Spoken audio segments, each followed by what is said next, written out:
Hello everyone and welcome to another Top 5 Records video. And today I'm going to be comparing the UHQR of Steely Dan's Can't Buy a Thrill to a first US pressing of Steely Dan's Can't Buy a Thrill. So, which one of these is it gonna be? Which is gonna be my favorite copy? Now, first of all, taking a look at this UHQR,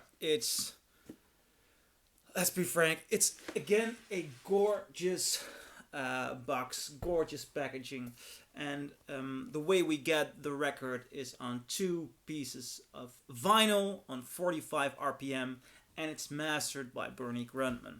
Now, the first time I heard this one, all I had was I believe it's a 1980, it's somewhere here in the closet, I'm not gonna take it out, a 1980 Dutch pressing, which was, as a matter of fact, not bad. It was a good sounding copy, but then I put this one next to it and it blew that one away. It was a gorgeous experience and it's beautiful. It's clear, it has a very fine definition. You know, gorgeous pressing. So I didn't feel any need, actually, to buy a first US copy.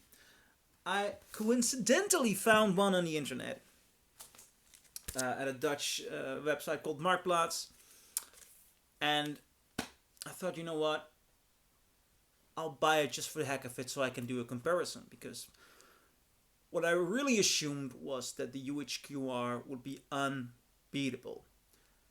Now, before I get into the difference in quality with this first US pressing, I think it's important to address certain issues. When I went researching about what was supposed to be the best pressing of this album, I found a lot of people online who were talking with highly praise of the mastering of this US pressing, but a lot of people had surface noise issues. Now, the copy that I found, and I haven't paid a lot of bucks for it, but this doesn't have any surface noise issues. As a matter of fact, I would call this Fiji Plus near mint minus. A friend of mine who's very specific about it, and he really wants to pay the differences in price for the near mint kind of copy. He says, I would rate this near mint minus.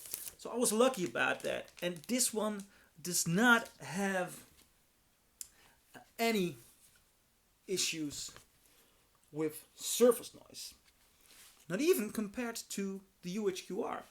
Now, even more interesting is, I was reading an article by Michael Fremmer.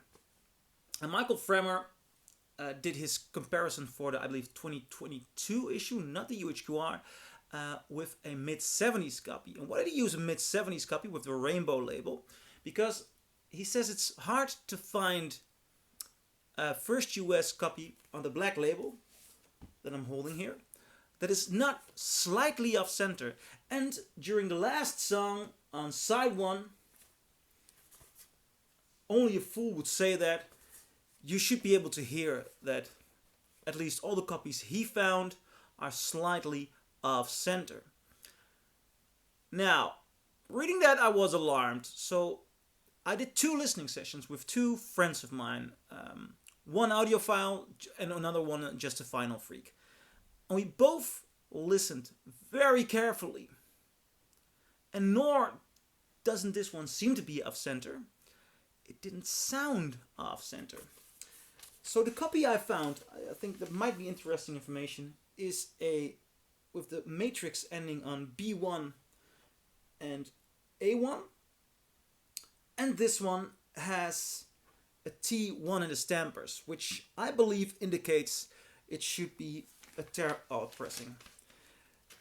Michael Fremmer noted in his article that the ones he found, and he lives in the United States, I live in the Netherlands, you rarely find a first US copy. The ones he found are slightly off balance, so they did not, he doesn't play them anymore at least, the first US ones, and it's very tough to find one who is not slightly off center, and that even finding one in this kind of shape would be among the $120 and $220. So I paid $17 for this one. So I was very tough to believe that this would actually be such a unique case in which it's not off center. But perhaps the information that the Terre Haute pressing, A1, B1, might give new information on what pressing to find, because comparing this one to the UHQR, and I didn't do it alone, I did it with the audiophile friend of mine. It's very odd, it's very strange, but it's even better than the UHQR. It's slightly fuller sounding. It's a bit warmer. It has the same amount of detail to my ears. Now, this one sounds a bit thinner. It's very, very nuanced. It's very detailed. It's a gorgeous pressing. But this one for me is definitely the way to go. I enjoy the album even more on this first US pressing than on the UHQR. And I really stepped into it believing that this would be just for the comparison, that it would hold no value for me.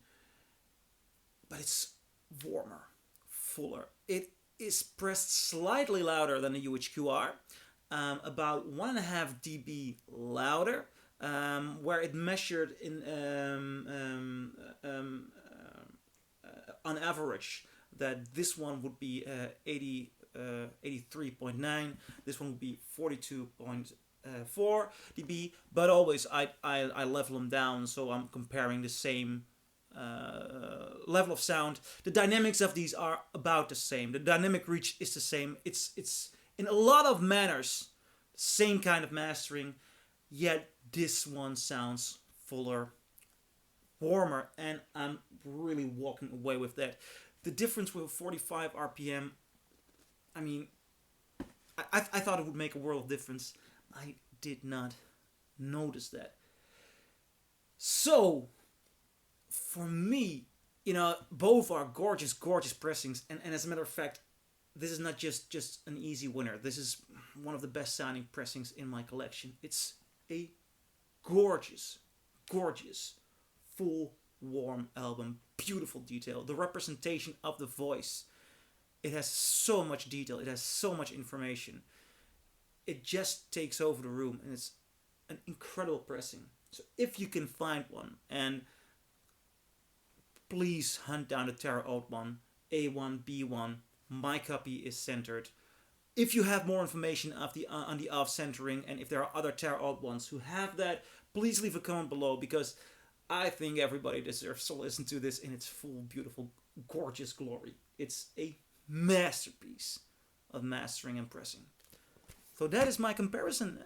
What do you think? Do you agree? Do you disagree? Leave a comment below, and I'll see you in my next video. Bye.